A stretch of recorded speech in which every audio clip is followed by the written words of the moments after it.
Et comme chaque soir, cette page spéciale est présentée par Anne de Chalandard. Bonsoir Anne. Bonsoir David. Alors Anne, la campagne est ponctuée par la visite et la venue des ténors des différents partis politiques.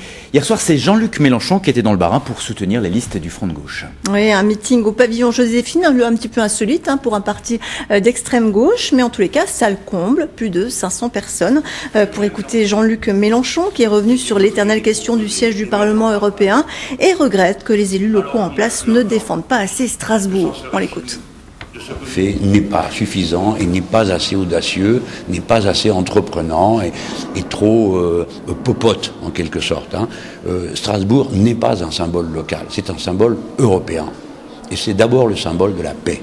Et par conséquent, il ne peut pas être question de mettre le siège du Parlement ailleurs que dans un endroit qui est en sens sur l'histoire longue du continent et des rapports entre les Allemands et les Français, qui sont la question clé du continent, je ne le dis pas par mépris pour les autres, mais par importance de ce que nous représentons, les deux peuples qui sont là.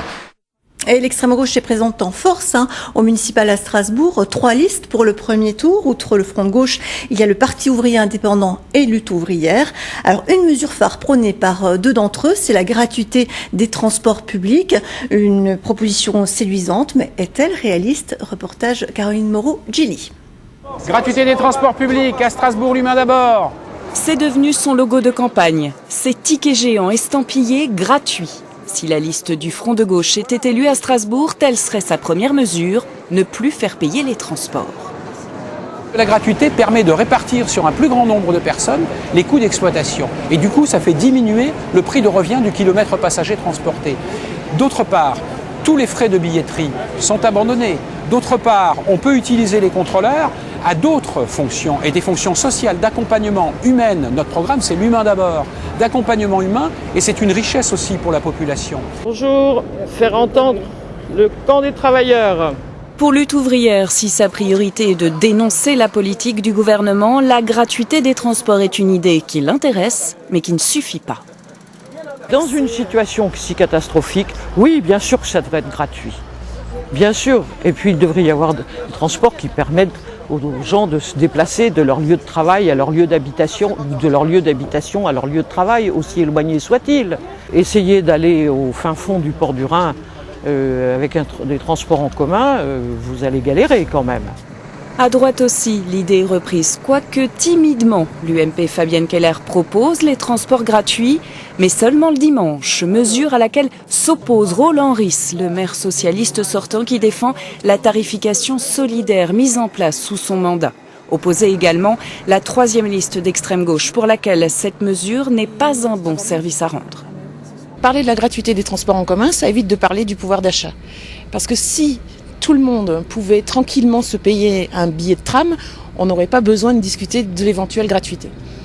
Donc ça permet de camoufler la question du pouvoir d'achat des salariés. D'autant que cette gratuité n'est pas gratuite, rétorque la CTS.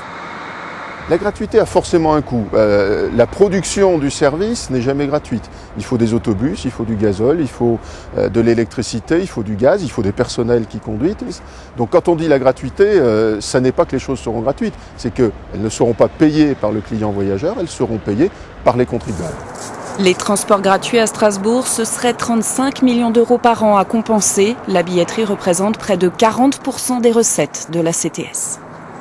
On va quitter à présent Strasbourg, direction le sud, quelques kilomètres, pour s'intéresser à une commune qui fait partie donc de la CUS, il s'agit d'Oswald. Oui, 3 listes à droite cherchent à prendre la place du maire sortant, le socialiste Jean-Marie Beutel. 3 listes à droite donc qui n'ont pas réussi à faire d'alliance au premier tour. Et c'est un petit peu l'histoire qui se répète, car c'est déjà la scission de la droite qui les avait fait perdre les élections en 2008. Des précisions, tout cela avec Caroline Kellner et Philippe Dezante.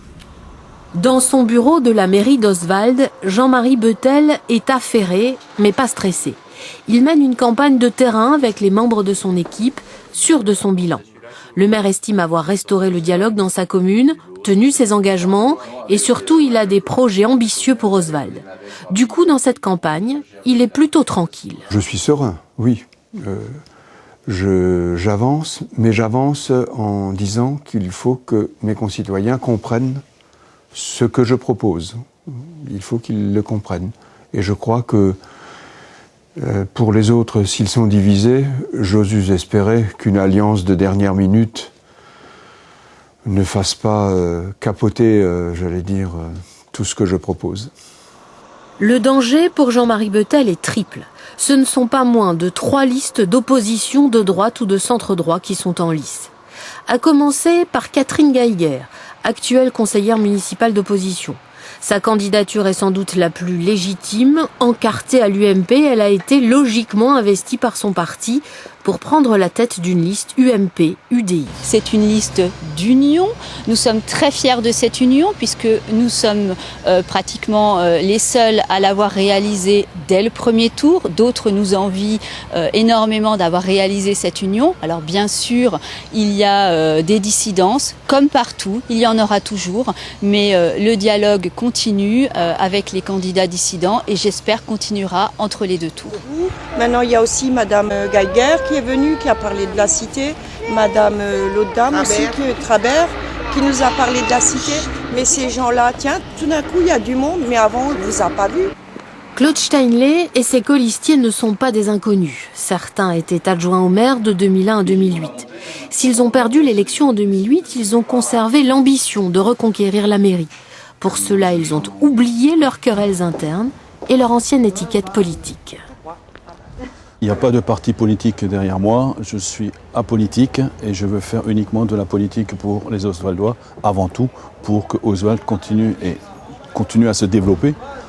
Par rapport à un maire PS que ça fait 37 ans qu'il est au conseil municipal, par rapport à une opposante qui a une investiture UMP, qui a une investiture UDI, qui pense qu'à faire de la politique politicienne, moi je dis non.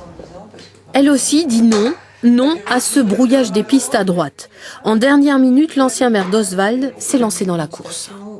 Avec quelques proches, quelques anciens, on s'est dit allez, on va relever le challenge, on n'a rien à perdre. Et puis on verra, ça éclatera les voix, ça nous permettra peut-être de discuter au deuxième tour avec des gens bien intentionnés. Parce qu'il est vrai que dans les 2 listes, même les 3 listes, il y a des personnes que j'apprécie. Alors pourquoi pas, tout est possible. Les dernières semaines de campagne du premier tour risquent d'être musclées à Ostwald, les 3 challengers de droite promettant d'occuper le terrain.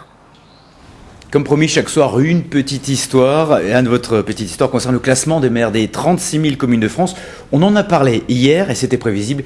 Il a fait grincer des dents. Ouais, il était une fois l'histoire d'un classement qui ne plaît pas du tout à Brumat. Le maire sortant, Étienne Wolf, arrive à la 33 106e place, donc c'est pas très très glorieux.